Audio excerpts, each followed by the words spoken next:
हमने देखा कौन कौन से डॉक्यूमेंट्स जो रिक्वायर्ड हैं। अगर आपको समझ नहीं भी आ रही तो आप कमेंट्स में या डायरेक्टली मेरे व्हाट्सएप नंबर से आप मुझसे पूछ सकते हैं कि कौन कौन से डॉक्यूमेंट्स जो हैं वो तैयार हैं या कौन कौन से तैयार लाजमी हैं, कौन कौन से डॉक्यूमेंट्स कहाँ कहाँ से मिलते हैं, कहाँ से टेस्टेशन करवाने हैं।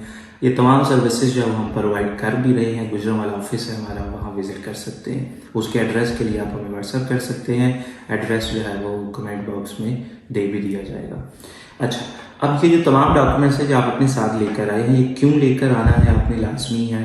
कंसल्टेंट्स काउंसलर्स जो है वो डीपली नहीं देखते कि एयरपोर्ट्स पे कौन कौन से डॉक्यूमेंट्स जो है वो लाजमी हैं, जिसकी वजह से आप रिपोर्ट भी हो सकते हैं अगर वहाँ पे कोई पंगा हो जाता है। मेरा पर्सनल एक्सपीरियंस ये है, अभी 1 अगस्त को मैं कराची एयरपोर्ट पे था, तो फिनलैंड का जो वीज़ा प्रोसेस है वो एक ऐसा प्रोसेस है कि फिनलैंड वीज़ा इशू नहीं करता स्टडीज़ के लिए। 90 डेज से प्लस अगर आपका फिनलैंड में स्टे है, अब डेफिनेटली आपका जो स्टडी है वो भी 4 ईयर्स की है, बैचलर्स मास्टर्स भी 2 ईयर्स का है, तो it is more than 90 days. तो वो direct unlike other Schengen countries direct आपको जो है वो एक कार्ड इशू करते हैं जिसको फिनिश रेजिडेंस कार्ड कहते हैं। It looks like this. तो इस कार्ड की बिना पर जो है वो फिनलैंड में आप एंटर हो सकते हैं। अब जब मैं पाकिस्तान में कराची एयरपोर्ट पे पहुंचा, मेरी बैड लक थी कि मैंने वो एयरपोर्ट चूज कर लिया सिर्फ इस वजह से कि वहाँ पे जो है वो एक बड़ा एयरपोर्ट मैंने उसको कंसीडर कर लिया लाहौर की निस्बत या बाकी इस्लामाबाद के निस्बत। It was my bad decision कि मैंने कराची एयरपोर्ट को चूज़ किया। अब उस एयरपोर्ट पे जब हम पहुंचे, वी वर 4 पीपल, हम 4 लोग थे, जिसमें एक हमारे साथ एक कपल था और हम 2 स्टूडेंट्स थे।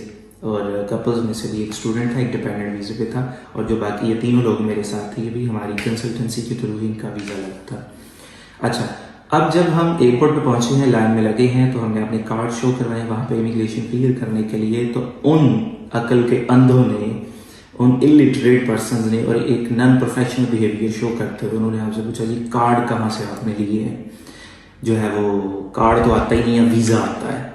तो फिनलैंड का डायरेक्ट कार्ड आता है, कोई वीज़ा नहीं होता। वीज़ा उन लोगों के लिए होता है जिनकी क्लासेस जल्दी आ गई और उनका कार्ड भी आने में लेट है, तो वो डी वीज़ा लेके जो है वो डायरेक्टली फिनलैंड जा सकते हैं विदाउट कार्ड। या जिन्होंने विजिट वीज़ा पे आना है उनका 90 डेज़ का होता है या लेस देन 90 डेज़ का होता है, वो वीज़ा लेके आ सकते हैं।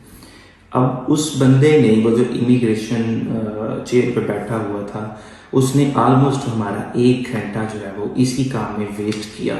उसने हमसे जो है वो बायोलॉजिकल क्वेश्चंस किए। एक हमारी स्टूडेंट थी एफएससी प्री मेडिकल, उसने क्लियर किया हुआ था। उससे क्वेश्चंस किए कि आप जो है वो चूँकि बायोलॉजी के स्टूडेंट हैं, आप हमें बायोलॉजी के फला क्वेश्चंस का आंसर्स करें। फिर उसने एफएससी प्री मेडिकल की थी, यूनिवर्सिटी आगे उसने इंजीनियरिंग कोर्स चूज़ किया। तो उस बंदे ने ये सवाल उठाया कि जी आपने बायोलॉजी की हुई है, आप इंजीनियरिंग में कैसे आगे जा सकती हैं, तो आपका ये फिनलैंड का वीज़ा जो है ये वीज़ा कोई नहीं है, ये कार्ड कोई नहीं है। तो उन लोगों को इतना नहीं पता कि फिनलैंड जो है वो आपकी प्रीवियस स्टडीज़, जो बैकग्राउंड स्टडीज़ है वो कंसीडर नहीं करता। वो आपको किसी भी आगे कोर्स में एडमिशन दे सकता है, चाहे आपने एफएससी मेडिकल की है आप इंजीनियरिंग में आ सकते हैं, आपने एफएससी इंजीनियरिंग की है तो आप आगे बीएस मेडिकल साइंसेज में आ सकते हैं फिनलैंड के अंदर। It is legal and permitted by the Finnish government at all Finnish universities of applied sciences। तो मेरी ये रिक्वेस्ट भी है पाकिस्तानी एयरपोर्ट्स हुकाम से, इमिग्रेशन से और जितने भी डिपार्टमेंट इससे जुड़े हुए हैं कि अपने जो मोहतरम है वहाँ पे एयरपोर्ट पे उन तमाम लोगों को अपडेट कर दिया जाए काइंडली कि फिनलैंड का वीज़ा प्रोसेस ऐसे होता है, फिनलैंड में एलिजिबिलिटी क्राइटेरियाज ऐसे हैं, ताकि हम 4 लोग जो वहाँ पे तकरीबन 1 से सवा घंटा जलील हुए हैं, उन लोगों ने इस कदर इंसल्ट की है हमारी कि आप लोग ओरिजिनल स्टूडेंट्स ले हैं और आप एक फेक जो है वो डंकी के रास्ते से जा रहे हैं। और एंड पे उन्होंने जो हमारे साथ ये किया जी, ये इसलिए किया जाता है कि तुर्की का जो है वो कार्ड इस तरह का होता है और हम लोगों ने जो है वो टंकी पकड़ने के लिए ऐसा किया। अल्लाह के बंदो, ये कार्ड के ऊपर क्लियरली मेंशन है, ये फिनिश रेजिडेंट परमिट है, फिनिश का आइडेंटिटी कोड ऊपर लिखा होता है।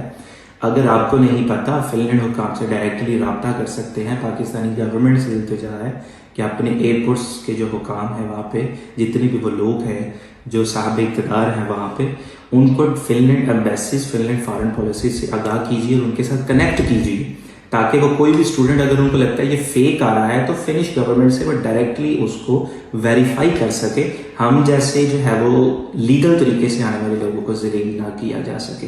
उन्होंने वहाँ पे हमारे स्टूडेंट सर्टिफिकेट्स चेक किए, यूनिवर्सिटी की फीस रिसीट्स चेक की, ऑफर लेटर्स चेक किए, आपके यूनिवर्सिटी जो प्रीवियस एजुकेशन है आपकी उसकी तमाम डिग्रीज, अटेस्टेड डिग्रीज चेक की और उसके अंदर गलतियाँ ढूंढने की कोशिश की। They were trying to find out कि ये डिग्रीज फेक है और we were not fake, so अल्हम्दुलिल्लाह वी क्लियर्ड इमिग्रेशन। और एंड पे उन्होंने कहा कि ऐसा होता है।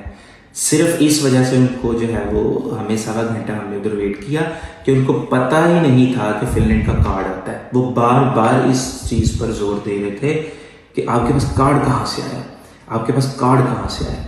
तो फिर हमारी फाइनली जिस चीज़ से जान छूटी वो ये थी कि मेरे बैग में फॉर्चुनेटली लकीली जिस VFS के इनवेलप में कार्ड आया था, मेरा फिनिश रेजिडेंट परमिट कार्ड, वो मेरे बैग में मौजूद था। मैं तमाम चीज़ें अपने साथ रखता हूँ फॉर द सेफ ऑप्शन।